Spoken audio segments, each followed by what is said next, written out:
La 80ª generación. En los 3 decenios escasos que median entre ahora y el siglo XXI, millones de personas corrientes, psicológicamente normales, sufrirán una brusca colisión con el futuro. Muchas de ellas, ciudadanos de las naciones más ricas y tecnológicamente avanzadas del mundo, encontrarán creciente dificultad en mantenerse al nivel de las incesantes exigencias de cambio que caracterizan nuestro tiempo. Para ellas, el futuro llegará demasiado pronto. Este libro versa sobre el cambio y sobre la manera de adaptarnos a él. Trata de los que parecen medrar con el cambio y flotan alegremente en sus olas, así como de las multitudes que le resisten o tratan de evadirse de él. Trata de nuestra capacidad de adaptación. Trata del futuro y del shock inherente a su llegada. Durante los últimos 300 años, la sociedad occidental se ha visto azotada por la furiosa tormenta del cambio. Y esta tormenta, lejos de menguar, parece estar adquiriendo nueva fuerza. Mucho de lo que ahora nos parece incomprensible lo sería mucho menos si mirásemos con ojos nuevos el ritmo precipitado del cambio, que a veces hace aparecer la realidad como un calidoscopio que se ha vuelto loco. Pues la aceleración del cambio no afecta únicamente a las industrias y a las naciones. Es una fuerza concreta que cala hondo en nuestras vidas personales, que nos obliga a representar nuevos papeles y que nos enfrenta con el peligro de una nueva enfermedad psicológica, turbadora y virulenta. Podemos llamar shock del futuro a esta nueva dolencia, y el conocimiento de sus causas y sus síntomas nos ayudará a explicar muchas cosas que, de otro modo, desafían el análisis racional. El visitante no preparado. El término paralelo, shock cultural, ha empezado ya a introducirse en el vocabulario popular. El shock cultural es el efecto que sufre el visitante no preparado al verse inmerso en una cultura extraña. Sin embargo, el shock cultural es relativamente débil en comparación con esta enfermedad mucho más grave, el shock del futuro. Este shock es la desorientación vertiginosa producida por la llegada prematura del futuro. Y puede ser la enfermedad más grave del mañana. El shock del futuro no figura en el Index Medicus, ni en ninguna lista de anomalías psicológicas. Pero a menos de que se tomen inteligentes medidas para combatirlo, millones de seres humanos se sentirán cada vez más desorientados, progresivamente incapaces de actuar de un modo racional dentro de su medio. La angustia, la neurosis colectiva, la irracionalidad y la desenfrenada violencia, ya manifiestas en la vida contemporánea, son simples prefiguraciones de lo que puede depararnos el futuro, a menos de que consigamos comprender y tratar esta enfermedad. El shock del futuro es un fenómeno de tiempo, un producto del ritmo enormemente acelerado del cambio en la sociedad. Nace de la superposición de una nueva cultura sobre la antigua. Es un shock cultural en la sociedad de uno mismo. Pero su impacto es mucho peor. Pues la mayoría de los hombres del cuerpo de paz y, de hecho, la mayoría de los viajeros, tienen la tranquilizadora seguridad de que la cultura que dejaron atrás les estará esperando a su regreso. Y esto no ocurre con la víctima del shock del futuro. Si sacamos a un individuo de su propia cultura y lo colocamos súbitamente en un medio completamente distinto del suyo, con una serie diferente de catalizadores, diferentes conceptos de tiempo, espacio, trabajo, amor, religión, sexo, etc., y le quitamos toda esperanza de volver a un paisaje social más conocido, la dislocación que sufrirá será doblemente grave. Más aún, si esta nueva cultura está, a su vez, en constante agitación, y si, peor aún, sus valores cambian incesantemente, la impresión de desorientación será cada vez más intensa. Dada la escasez de claves sobre la clase de comportamiento racional a observar en circunstancias completamente nuevas, la víctima puede convertirse en un peligro para sí misma y para los demás. Imaginemos, ahora, no un individuo, sino una sociedad entera, una generación entera, incluidos sus miembros más débiles, menos inteligentes y más irracionales, trasladada de pronto a este mundo nuevo. El resultado es una desorientación en masa, el shock del futuro a gran escala. Esta es la perspectiva con que se enfrenta el hombre. El cambio cae como una luz sobre nuestras cabezas, y la mayoría de la gente está grotescamente impreparada para luchar con él. Ruptura con el pasado. ¿Es todo esto una exageración? Creo que no. Ha llegado a ser un tópico el decir que estamos viviendo una segunda revolución industrial. Con esta frase, se pretende describir la rapidez y la profundidad del cambio a nuestro alrededor. Pero, además de ser vulgar, puede inducir a error. Pues lo que está ocurriendo ahora es, con toda probabilidad, más grande, más profundo y más importante que la revolución industrial. En realidad, un creciente grupo de opinión, digno de confianza, afirma que el momento actual representa nada menos que el segundo hito crucial de la historia humana, solo comparable, en magnitud, a la primera gran interrupción de la continuidad histórica, el paso de la barbarie a la civilización. Esta idea aparece cada vez más a menudo en los escritos de los científicos y de los tecnólogos. Sir George Thomson, físico británico, ganador del Premio Nobel, indica, en El futuro previsible, que el hecho histórico que más puede compararse con el momento actual no es la revolución industrial, sino más bien, la invención de la agricultura de la edad neolítica. John D. Bould, experto americano en automatización, advierte que, los efectos de la revolución tecnológica que estamos viviendo serán más profundos que los de cualquier cambio social producido con anterioridad. Y Sir Leon Bagrit, fabricante inglés de computadoras, insiste en que la automatización representa, por sí sola, el mayor cambio en toda la historia de la humanidad. Una de las más sorprendentes declaraciones sobre esta cuestión se debe a Kenneth Boulding, eminente economista y sagaz pensador social. Justificando su opinión de que el momento actual representa un punto crucial de la historia humana, Boulding observa que, en lo que atañe a muchas series estadísticas relativas a actividades de la humanidad, la fecha que divide la historia humana en dos partes iguales está dentro del campo del recuerdo de los que vivimos. Efectivamente, nuestro siglo representa la gran línea divisoria en el centro de la historia humana. Y así, afirma, el mundo de hoy es tan distinto de aquel en que nací, como lo era este del de Julio César. 7. Yo nací, aproximadamente, en el punto medio de la historia humana hasta la fecha.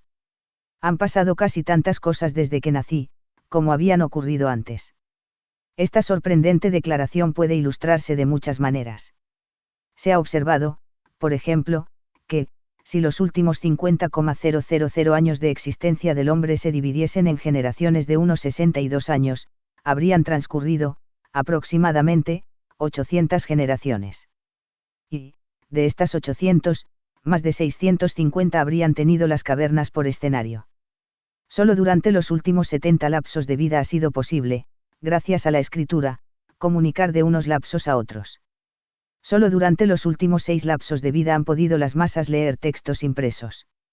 Solo durante los últimos 4 ha sido posible medir el tiempo con precisión. Solo durante los 2 últimos se ha utilizado el motor eléctrico. Y la inmensa mayoría de los artículos materiales que utilizamos en la vida cotidiana adulta ha sido inventada dentro de la generación actual, que es la que hace el número 800. Esta octingentésima generación marca una ruptura tajante con toda la pasada experiencia humana, porque durante el mismo se ha invertido la relación del hombre con los recursos. Esto se pone de manifiesto sobre todo en el campo del desarrollo económico. Dentro de un solo lapso de vida, la agricultura, fundamento primitivo de toda civilización, ha perdido su predominio en todas las naciones. En la actualidad, en una docena de países importantes la agricultura emplea menos del 15% de la población activa. En los Estados Unidos, cuyas tierras alimentan a 200 millones de americanos, amén de otros 160 millones de personas de todo el mundo, aquella cifra está ya por debajo del 6% y sigue disminuyendo rápidamente. Más aún, si la agricultura es la primera fase del desarrollo económico, y el industrialismo la segunda, hoy podemos ver que existe otra fase, la tercera, y que la hemos alcanzado súbitamente. Allá por el año de 1956, los Estados Unidos se convirtieron en la primera gran potencia donde más del 50% de la mano de obra no campesina dejó de llevar el mono azul de la fábrica o del trabajo manual. 8. El número de trabajadores de mono azul fue superado por el de los llamados de cuello blanco, empleados en el comercio al detalle, la administración, las comunicaciones, la investigación, la enseñanza y otras categorías de servicio. Dentro del mismo lapso de vida, una sociedad ha conseguido, por primera vez en la historia humana, no solamente librarse del yugo de la agricultura, sino también, en unas pocas décadas, del yugo del trabajo manual. Así nació la primera economía de servicio del mundo. Desde entonces, los países tecnológicamente avanzados se han movido, uno tras otro, en la misma dirección. En la actualidad, en los países donde los que se dedican a la agricultura han bajado al 15% o incluso más, los trabajadores de cuello blanco superan en número a los de mono azul, tal es el caso de Suecia, Inglaterra, Bélgica, Canadá y Holanda. Fueron 10.000 años de agricultura. Un siglo o dos de industrialismo. Y ahora se abre ante nosotros el superindustrialismo. 9. Jean Fourastier, 10, planificador francés y filósofo social, ha declarado que, nada será menos industrial que la civilización nacida de la revolución industrial. La significación de este hecho sorprendente no ha sido aún digerida. Tal vez Utant, 11, secretario general de las Naciones Unidas, estuvo muy cerca de resumir el significado del paso al superindustrialismo cuando declaró que, la estupenda verdad central de las actuales economías desarrolladas es que pueden tener, en brevísimo plazo, la clase y cantidad de recursos que quieran. Ya no son los recursos lo que limita las decisiones. Es la decisión quien hace los recursos. Este es el cambio revolucionario fundamental, tal vez el más revolucionario que el hombre ha conocido. Esta inversión monumental se ha producido en la octingentésima generación. Este lapso de vida es también distinto de todos los demás debido al pasmoso aumento de la escala y del alcance del cambio. Naturalmente, hubo otros muchos lapsos de vida en los que se produjeron conmociones. Las guerras, las epidemias, los terremotos y el hambre trastornaron más de un orden social anterior. Pero estos, shocks, y conmociones quedaron limitados a una sociedad o a un grupo de sociedades contiguas. Se necesitaron generaciones, e incluso siglos, para que el impacto se dejase sentir más allá de sus fronteras. En nuestro lapso actual, las fronteras han saltado en pedazos. Hoy, la red de los lazos sociales es tan tupida que las consecuencias de los sucesos contemporáneos son instantáneamente irradiadas a todo el mundo. Desde luego, no solo los sucesos contemporáneos tienen una irradiación instantánea, sino que ahora podemos decir que sentimos el impacto de todos los acontecimientos pasados de un modo diferente. Pues el pasado se vuelve sobre nosotros. Y nos vemos atrapados en lo que podríamos llamar un rebote del tiempo. Un suceso que solo afectó a un puñado de personas cuando ocurrió, puede tener hoy día importantes consecuencias.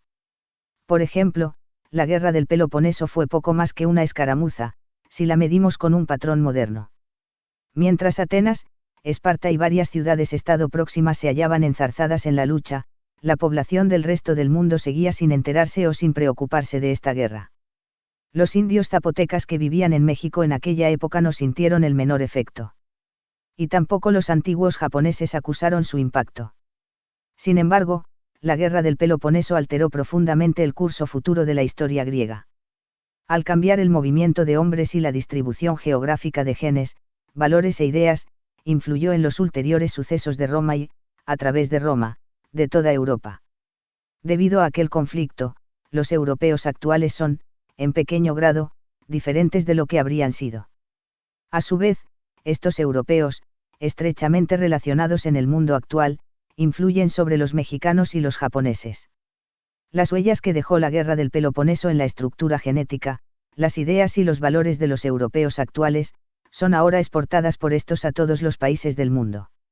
De este modo, los mexicanos y los japoneses de hoy sienten el lejano e indirecto impacto de aquella guerra, aunque sus antepasados, que vivían durante el acontecimiento, no se enterasen de nada. Y de este modo, los sucesos pretéritos, rebotando sobre generaciones y siglos, surgen de nuevo hoy para influir en nosotros y cambiarnos. Todo lo que en el pasado les ocurrió, a algunos hombres, afecta virtualmente a todos los hombres de hoy. Cosa que no siempre fue verdad. En resumen, toda la historia se echa sobre nosotros, y, paradójicamente, esta misma diferencia subraya nuestra ruptura con el pasado. Así, se altera fundamentalmente el alcance del cambio. A través del espacio y del tiempo, el cambio tiene, en esta octingentésima generación, una fuerza y un alcance como no los tuvo jamás. Pero la diferencia definitiva, cualitativa, entre este lapso y los precedentes, es la que se olvida con mayor facilidad. Pues no solo hemos extendido el alcance y la escala del cambio, sino que también hemos alterado radicalmente su ritmo. En nuestro tiempo, hemos soltado una fuerza social completamente nueva, una corriente de cambios tan acelerada que influye en nuestro sentido del tiempo, revoluciona el tempo de la vida cotidiana y afecta incluso a nuestra manera de sentir el mundo que nos rodea. Ya no, sentimos, la vida como la sintieron los hombres pretéritos. Y esta es la diferencia última, la distinción que separa al verdadero hombre contemporáneo de todos los demás. Pues esta aceleración yace detrás de la impermanencia, de la transitoriedad, que empapa y tiñe nuestra conciencia, afectando radicalmente a nuestra manera de relacionarnos con las otras gentes, con las cosas, con todo el universo de las ideas, del arte y de los valores. Para comprender lo que nos sucede, al penetrar en la era del superindustrialismo, debemos analizar el proceso de aceleración y enfrentarnos con el concepto de transitoriedad. Si la aceleración es una nueva fuerza social, la transitoriedad es su réplica psicológica, y, sin una comprensión del papel que representa en el comportamiento humano contemporáneo, todas nuestras teorías sobre la personalidad, toda nuestra psicología, seguirían siendo premodernas. Precisamente sin el concepto de transitoriedad, la psicología no puede tomar en cuenta aquellos fenómenos que son peculiarmente contemporáneos. Al cambiar nuestra relación con los recursos que nos rodean, ampliando violentamente el alcance del cambio y, más crucial aún, acelerando su ritmo, hemos roto irreparablemente con el pasado.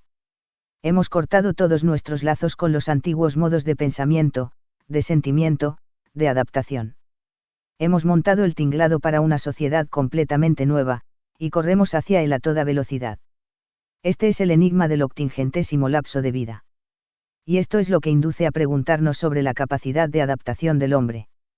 ¿Qué le acontecerá en esta nueva sociedad? ¿Conseguirá adaptarse a sus imperativos? Y, si no lo consigue, podrá alterar estos últimos. Incluso antes de intentar dar una respuesta a estas preguntas, debemos centrar nuestra atención en las fuerzas gemelas de aceleración y transitoriedad. Debemos aprender de qué manera alteran la trama de la existencia, imprimiendo formas nuevas y extrañas a nuestras vidas y a nuestras psicologías. Debemos comprender cómo, y por qué, nos enfrentan, por primera vez, con el potencial explosivo del shock del futuro. Del libro El shock del futuro por Alvin Toffler. Notas. Los números entre claudatores, de las notas, indican títulos comprendidos en la adjunta bibliografía. Así, 1, significará el primer título de la bibliografía, Design for a Brain, por W. Fasasibi. 1. La comparación de Thompson aparece en 175, pag. 1. 2. La frase de Diboul desde 157, pag. 48. 3. La cita de Bagrid procede de The New York Times, 17 de marzo de 1965. 6. Boulding, sobre la posibilización, 134, página 7. 7. La referencia de Boulding a Julio César es de The Prospects of Economic Abundance, Comunicación a la Conferencia Nobel, Universidad Gustavo Adolfo, 1966. 8. Las cifras sobre la producción agrícola de los EU están tomadas de Moulzas, Marks and the North American Breadbasket, por Ovile Freeman, en Foreign Affairs, julio de 1967, página 587. 9. Todavía no existe un término amplio o totalmente aceptado para designar la nueva fase de desarrollo social hacia la que parece que corremos.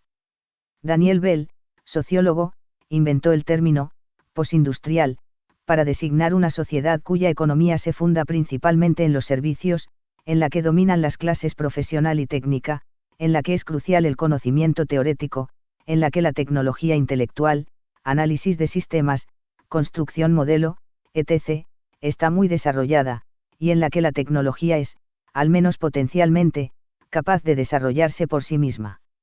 Este término ha sido criticado porque parece indicar que la sociedad venidera no estará fundada en la tecnología, implicación que Bell rechaza rotunda y concretamente. El término predilecto de Kenneth Boulding, postcivilización, se emplea para contrastar la futura sociedad con la civilización, como era de comunidades estables, de agricultura y de guerra. El inconveniente del término postcivilización es que parece sugerir un curso más o menos bárbaro. Boulding rechaza esta mala interpretación con la misma energía que Bell. Zbigniew prefiere la denominación sociedad tecnocrática, con la que quiere indicar una sociedad principalmente fundada en los avances de las comunicaciones y de la electrónica.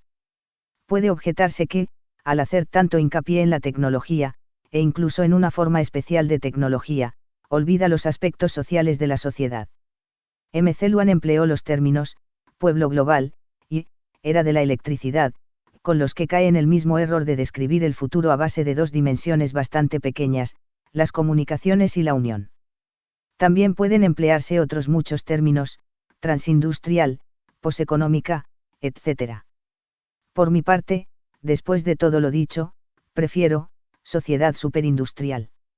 Aunque también resulta insuficiente. Con él pretendo significar una sociedad compleja, que avanza velozmente y que depende de una tecnología sumamente adelantada y de un sistema de valores posmaterialista. 10. Fourasti se cita en 272, página 28. 11. La declaración de Utant se cita en 217, página 184.